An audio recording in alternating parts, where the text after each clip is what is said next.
നമസ്കാരം. 10 വർഷത്തെ നീണ്ടതും കഠിനവുമായ കാത്തിരിപ്പിന് വിരാമമിട്ടുകൊണ്ട് തിരുവനന്തപുരം സെൻട്രൽ സ്റ്റേഡിയത്തിൽ ഇന്ന് ജനകീയ വസന്തത്തിന് തിരിതെളിഞ്ഞിരിക്കുകയാണ്. അടിച്ചമർത്തലുകൾക്കും അഹങ്കാരത്തിനും ഏകാധിപത്യത്തിനും മുകളിൽ ജനാധിപത്യത്തിൻ്റെ ത്രിവർണ്ണ പതാകയും ഹരിത പതാകയും ഒരുമിച്ച് വാനോളം ഉയർത്തിക്കൊണ്ട് UDF സർക്കാർ ഇന്ന് സത്യപ്രതിജ്ഞ ചെയ്ത് അധികാരമേറ്റു. ഇത് വെറുമൊരു ഭരണമാറ്റമല്ല. കഴിഞ്ഞ 10 വർഷമായി കേരളത്തിലെ ജനങ്ങൾ അനുഭവിച്ച കടുത്ത ഭരണകൂട ഭീകരതയ്ക്കും മാധ്യമവേട്ടയ്ക്കുമുള്ള ജനകീയ കോടതിയുടെ വജ്രായുധം പോലെയുള്ള തിരിച്ചടിയാണ്. അണികളുടെ ആർപ്പുവിളികളും മുദ്രാവാക്യങ്ങളും കൊണ്ട് തിരുവനന്തപുരം നഗരം ഇന്ന് ഇളകിമറിയുമ്പോൾ ഓരോ UDF പ്രവർത്തകന്റെയും കണ്ണുകളിൽ അഭിമാനത്തിൻ്റെ കനലുകൾ തിളങ്ങുകയാണ്. VD സതീശൻ എന്ന ജനനായകൻ മുഖ്യമന്ത്രിയായി സത്യപ്രതിജ്ഞ ചൊല്ലിയപ്പോൾ സ്റ്റേഡിയത്തിൽ ഉയർന്ന ജനസാഗരത്തിൻ്റെ ആവേശം വരും നാളുകളിൽ കേരളം ഭരിക്കാൻ പോകുന്ന ജനകീയ വിപ്ലവത്തിൻ്റെ തുടക്കമാണ്. സത്യപ്രതിജ്ഞാ ചടങ്ങിന് തൊട്ടു പിന്നാലെ ചേർന്ന ആദ്യ മന്ത്രിസഭാ യോഗത്തിന് ശേഷം മുഖ്യമന്ത്രി നടത്തിയ പത്രസമ്മേളനം കേരളത്തിലെ സാധാരണക്കാരായ ജനങ്ങൾക്ക് വലിയൊരു ആശ്വാസമാണ് നൽകുന്നത്. വാക്കാണ് ഏറ്റവും പ്രധാനം എന്നും ജനങ്ങൾക്ക് നൽകിയ ഒരു ഉറപ്പും ഈ സർക്കാർ മാറ്റില്ല എന്നുമാണ് മുഖ്യമന്ത്രി ആദ്യമേ തന്നെ പ്രഖ്യാപിച്ചത്. തിരഞ്ഞെടുപ്പ് കാലത്ത് നമ്മൾ ഏറെ കേട്ട ഇന്ദിരാ ഗ്യാരണ്ടികൾ ഓരോന്നായി നടപ്പിലാക്കിക്കൊണ്ട് ഈ സർക്കാർ ജനങ്ങളിലേക്ക് ഇറങ്ങിച്ചെല്ലുകയാണ്. ആദ്യ പത്രസമ്മേളനത്തിലെ ഏറ്റവും പ്രധാനപ്പെട്ട പ്രഖ്യാപനങ്ങളും ജനങ്ങൾക്ക് ലഭിക്കുന്ന ആശ്വാസങ്ങളും എന്തൊക്കെയാണെന്ന് നമുക്ക് വിശദമായി പരിശോധിക്കാം. UDF മുന്നോട്ട് വെച്ച 5 ഇന്ദിരാ ഗ്യാരണ്ടികളിൽ ഏറ്റവും വലിയ പ്രഖ്യാപനമായിരുന്നു സ്ത്രീകൾക്ക് KSRTC ബസ്സുകളിൽ സൗജന്യ യാത്ര അനുവദിക്കുമെന്നത്. ആദ്യ ക്യാബിനറ്റ് യോഗത്തിൽ തന്നെ ഇതിന് അംഗീകാരം നൽകിയിരിക്കുകയാണ്. വരുന്ന ജൂൺ മാസം 15-ാം തീയതി മുതൽ കേരളത്തിലെ സ്ത്രീകൾക്ക് KSRTC ബസ്സുകളിൽ സൗജന്യമായി യാത്ര ചെയ്യാം. ഇതിന്റെ കൂടുതൽ വിശദാംശങ്ങളും ഏതൊക്കെ തരം ബസ്സുകളിലാണ് ഈ ആനുകൂല്യം ലഭിക്കുക എന്നതുമൊക്കെ വരും ദിവസങ്ങളിൽ സർക്കാർ കൃത്യമായി പ്രഖ്യാപിക്കും. നിത്യജീവിതത്തിൽ സാമ്പത്തിക ബുദ്ധിമുട്ട് അനുഭവിക്കുന്ന ലക്ഷക്കണക്കിന് വീട്ടമ്മമാർക്കും ജോലിക്ക് പോകുന്ന സ്ത്രീകൾക്കും വിദ്യാർത്ഥിനികൾക്കുമൊക്കെ ദിവസേനയുള്ള യാത്രാ ചെലവ് മിച്ചം പിടിക്കാൻ സഹായിക്കുന്ന ചരിത്രപരമായ ഒരു തീരുമാനമാണിത്. രണ്ടാമത്തെ ഏറ്റവും വിപ്ലവകരമായ തീരുമാനം വയോജനങ്ങൾക്കായുള്ള പ്രത്യേക വകുപ്പാണ്. നമ്മുടെ രാജ്യത്ത് ആദ്യമായിട്ടാണ് ഒരു സംസ്ഥാനത്ത് മുതിർന്ന പൗരന്മാർക്ക് വേണ്ടി മാത്രം ഒരു പ്രത്യേക വകുപ്പ് രൂപീകരിക്കുന്നത്.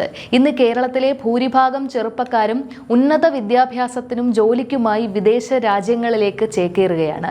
അതുകൊണ്ട് തന്നെ പ്രായമായ അമ്മമാരും അച്ഛന്മാരും വീടുകളിൽ ഒറ്റപ്പെട്ടു പോകുന്ന ഒരു അവസ്ഥ നാട്ടിലുണ്ട്. ഒരു സമൂഹം എത്രത്തോളം പരിഷ്കൃതമാണെന്ന് അളക്കുന്നത് അവർ തങ്ങളുടെ മുതിർന്ന ആളുകളെ എങ്ങനെ സംരക്ഷിക്കുന്നു എന്ന് നോക്കിയാണ്. ലോകത്തിൽ വയോജന സംരക്ഷണം ഏറ്റവും മികച്ച രീതിയിൽ നടപ്പാക്കിയ ജപ്പാൻ മാതൃക പഠിച്ചുകൊണ്ട് അതിനേക്കാൾ മികച്ച രീതിയിൽ നമ്മുടെ നാട്ടിലെ വയോധികരെ ചേർത്ത് പിടിക്കാനുള്ള പദ്ധതികളാണ് ഈ പുതിയ വകുപ്പിലൂടെ സർക്കാർ ലക്ഷ്യമിടുന്നത്. ഇതിനായുള്ള വിശദമായ പഠനം അടുത്ത 2 മാസത്തിനുള്ളിൽ പൂർത്തിയാക്കും. സാധാരണക്കാരായ താൽക്കാലിക ജീവനക്കാരോടും ക്ഷേമ പ്രവർത്തകരോടും പുതിയ സർക്കാർ കാണിച്ച കരുതലാണ് അടുത്തത്. സെക്രട്ടേറിയറ്റിന് മുന്നിൽ സമരം ചെയ്ത ആശാ വർക്കർമാരുടെ പന്തലിൽ ചെന്ന് അന്ന് പ്രതിപക്ഷം നൽകിയ ഒരു വാക്കുണ്ടായിരുന്നു. സർക്കാർ അധികാരത്തിൽ വന്നാൽ ആദ്യ ക്യാബിനറ്റിൽ തന്നെ നിങ്ങൾക്ക് അനുകൂലമായ തീരുമാനമുണ്ടാകും എന്ന്.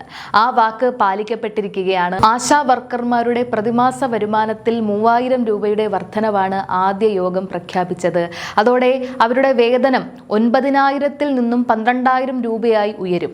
അവരുടെ റിട്ടയർമെന്റ് ആനുകൂല്യങ്ങളെ കുറിച്ചുള്ള തീരുമാനം അടുത്ത 1 മാസത്തിനുള്ളിൽ ഉണ്ടാകും. ഇത് മാത്രമല്ല, സ്കൂളുകളിലെ പാചക തൊഴിലാളികൾ, പ്രീ പ്രൈമറി ടീച്ചർമാർ, ആയമാർ എന്നിവരുടെ വരുമാനത്തിലും 1000 രൂപ വീതം വർദ്ധിപ്പിച്ചിട്ടുണ്ട്. വലിയ സാമ്പത്തിക പ്രതിസന്ധി ഘട്ടങ്ങൾക്കിടയിലും പാവപ്പെട്ട തൊഴിലാളികൾ ഈ സർക്കാരിൻ്റെ മനസ്സിലുണ്ട് എന്ന വലിയൊരു സന്ദേശമാണ് ഇതിലൂടെ മുഖ്യമന്ത്രി നൽകുന്നത്. ഈ വാർത്താ സമ്മേളനത്തിലെ ഏറ്റവും വലിയ രാഷ്ട്രീയ പ്രഖ്യാപനം ക്രമസമാധാന പാലനവുമായി ബന്ധപ്പെട്ടതായിരുന്നു. 2023 ഡിസംബറിൽ കഴിഞ്ഞ സർക്കാരിൻ്റെ നവകേരള സദസ്സിനിടെ ആലപ്പുഴയിൽ വെച്ച് പ്രതിഷേധിച്ച KSU പ്രവർത്തകരെ അന്നത്തെ മുഖ്യമന്ത്രിയുടെ ഗൺമാന്മാർ അതിക്രൂരമായി മർദ്ദിച്ച സംഭവം കേരളം മറന്നിട്ടില്ല. ഈ കേസിൽ പുനരന്വേഷണം നടത്താൻ ആലപ്പുഴ മജിസ്ട്രേറ്റ് കോടതി ഉത്തരവിട്ടിട്ട് 1 വർഷത്തിലേറെ കഴിഞ്ഞിട്ടും മുൻ സർക്കാർ നടപടി നടപടിയെടുത്തിരുന്നില്ല. എന്നാൽ ഇത് രാഷ്ട്രീയ പ്രതികാരത്തിനല്ല, മറിച്ച് കോടതി ഉത്തരവ് നടപ്പാക്കാനും നിയമവാഴ്ച ഉറപ്പുവരുത്താനുമായി ഈ കേസ് അന്വേഷിക്കാൻ ഒരു പ്രത്യേക അന്വേഷണ സംഘത്തെ അഥവാ സ്പെഷ്യൽ ഇൻവെസ്റ്റിഗേഷൻ ടീമിനെ നിയോഗിക്കാൻ ആദ്യ മന്ത്രിസഭാ യോഗം തന്നെ തീരുമാനിച്ചു കഴിഞ്ഞു. ഇവ കൂടാതെ പുതിയ നിയമസഭാ സമ്മേളനം മെയ് 21 വിളിച്ചു ചേർക്കാൻ ഗവർണറോട് ശുപാർശ ചെയ്തിട്ടുമുണ്ട്. അമ്പലപ്പുഴ MLA-യും മുതിർന്ന നേതാവുമായ G. സുധാകരനെ പ്രോട്ടേം സ്പീക്കറായി നിയമിക്കും. UDF-ന്റെ സ്പീക്കർ സ്ഥാനാർത്ഥിയായി തിരുവഞ്ചൂർ രാധാകൃഷ്ണൻ മത്സരിക്കും. ഹൈക്കോടതിയിലെ മുതിർന്ന അഭിഭാഷകൻ അഡ്വക്കേറ്റ് ജേജു ബാബുവിനെ പുതിയ അഡ്വക്കേറ്റ് ജനറലായും അഡ്വക്കേറ്റ് D. ആസിഫ് അലിയെ പുതിയ ഡയറക്ടർ ജനറൽ ഓഫ് പ്രോസിക്യൂഷനായും നിയമിക്കും. സംസ്ഥാനം നേരിടുന്ന വലിയ സാമ്പത്തിക പ്രതിസന്ധിയെക്കുറിച്ച് ജനങ്ങളെ ബോധ്യപ്പെടുത്താൻ വിദഗ്ധരുടെ ഒരു സമിതിയെ വെച്ച് വൈകാതെ തന്നെ ഒരു ധവളപത്രം പുറത്തിറക്കാമെന്നും മുഖ്യമന്ത്രി വ്യക്തമാക്കി. പ്രതിസന്ധികൾ ഏറെ ഉണ്ടെങ്കിലും ജനങ്ങൾക്ക് നൽകിയ ഇന്ദിരാ ഗ്യാരണ്ടികളിൽ നിന്നും ക്ഷേമപ്രവർത്തനങ്ങളിൽ നിന്നും ഈ സർക്കാർ പിന്നോട്ടു പോകില്ലെന്ന ഉറപ്പോടെയാണ് മുഖ്യമന്ത്രി പത്രസമ്മേളനം അവസാനിപ്പിച്ചത്. ഇനി അടഞ്ഞുകിടന്ന സെക്രട്ടേറിയറ്റിന്റെ വാതിലുകൾ ജനങ്ങൾക്കായി തുറന്നിടും. EMS AK ആന്റണിയും ഉമ്മൻചാണ്ടിയും കാത്തുസൂക്ഷിച്ച ജനങ്ങളെ കേൾക്കുന്ന ആ പഴയ ജനാധിപത്യ ശൈലി VD സതീശൻ തിരിച്ചുപിടിക്കും. ആശുപത്രികളിൽ സൂചിയോ നൂലോ മരുന്നോ ഇല്ലാത്ത അവസ്ഥ പരിഹരിച്ച് മോർച്ചറിയായ ആരോഗ്യരംഗത്തെ തിരിച്ചുപിടിക്കുക എന്നതായിരിക്കും ഈ സർക്കാരിന്റെ ആദ്യ ദൗത്യം. ജനം TV പോലെയുള്ള സംഘപരിവാർ ചാനലുകൾ പച്ച പരവതാനി വിരിച്ച സ്റ്റേഡിയം എന്ന് പറഞ്ഞ് വർഗീയത ആളിക്കത്തിക്കാൻ നോക്കുന്നുണ്ട്.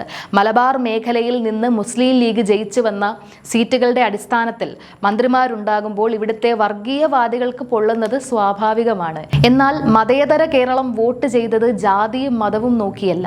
മുസ്ലിം ഭൂരിപക്ഷമുള്ള തിരൂരിൽ ജയിച്ചത് VS ജോയി എന്ന ക്രൈസ്തവ യുവ നേതാവാണ്.